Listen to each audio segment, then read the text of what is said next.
Alright guys, for today's video, what we're going to be going over is I'm going to be doing, I'm going to be smoking some ribs and some chicken on my 27-inch Weber kettle. This is actually the first time that I've ever really attempted smoking anything on this guy. I normally just grill on it, but I've seen a ton of people do it. You can easily smoke on these guys. A lot of guys just have kettles and do all their grilling and smoking all on one of these.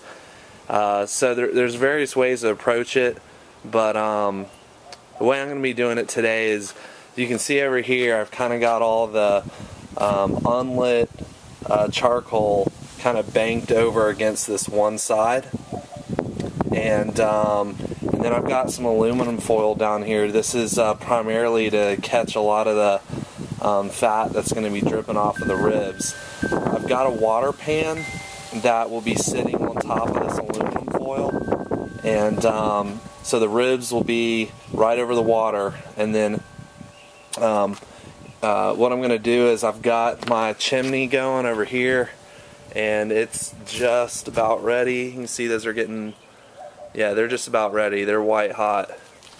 So what I'm going to do is, I'm going to dump those just kind of over on this one side, on this corner, and essentially it's just kind of, you know, a version of the minion method where they're just going to slowly light the unlit ones and wrap all the way around.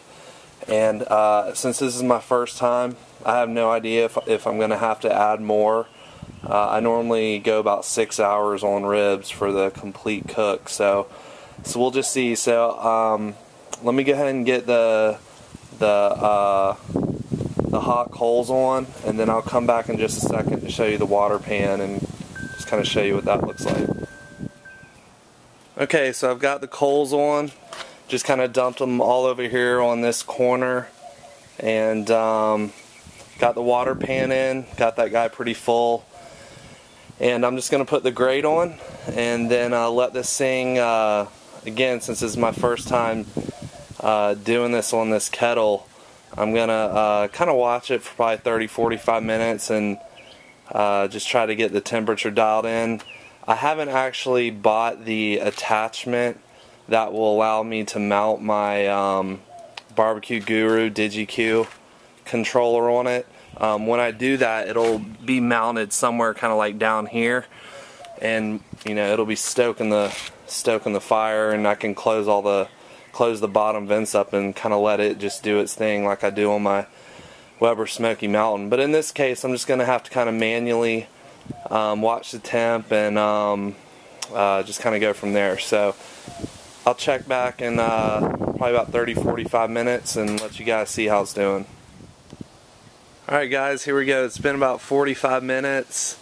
Had to tweak the dampers out a couple times to try to get this thing dialed in. It's definitely a little bit more, well, it's a good bit more difficult than my Smoky Mountain with the DigiQ on it, with the fan blowing on it. But I do actually have just the pit probe on the DigiQ hooked up to it, and it's reading right now about 217. I've got the so the bottom vent is almost all the way over to the left, so it's just about completely closed, and then the top vent I've just barely got cracked open. I have a feeling I'm gonna have to probably close the bottom one completely off and on just to try to keep the temp down. Let me go ahead and show you what it looks like. Right, so just threw the ribs on a few minutes ago, and there they are sitting over the water pan, and then I got some applewood chunks over here on top of the lit coals, so it's going to hit them with some good smoke for about an hour or so, and I'll check back in 2 to 3 hours and let you see how it's going.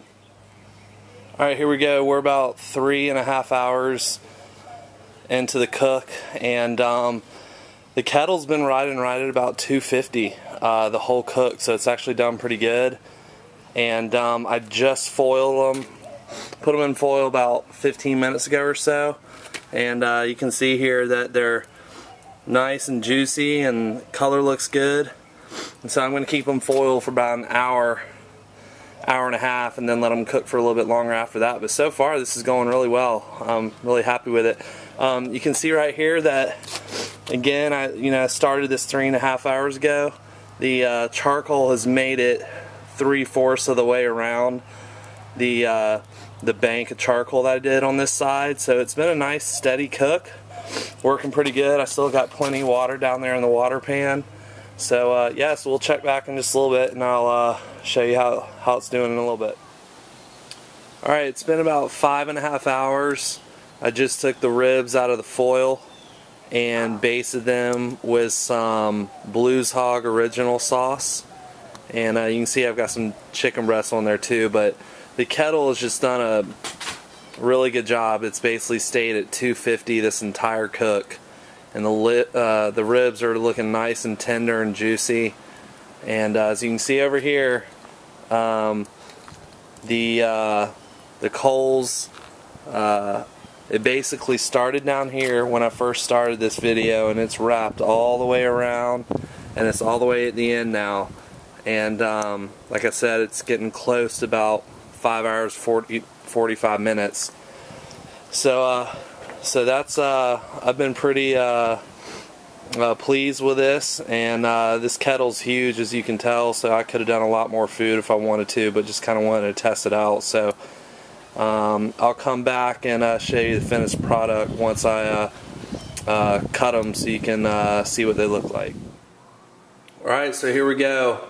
I just took a half rack and cut these up.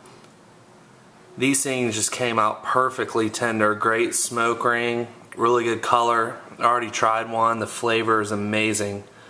So really happy with the way these turned out. Here's the other half rack right here. A couple of the end pieces there, but man, these things turned out great.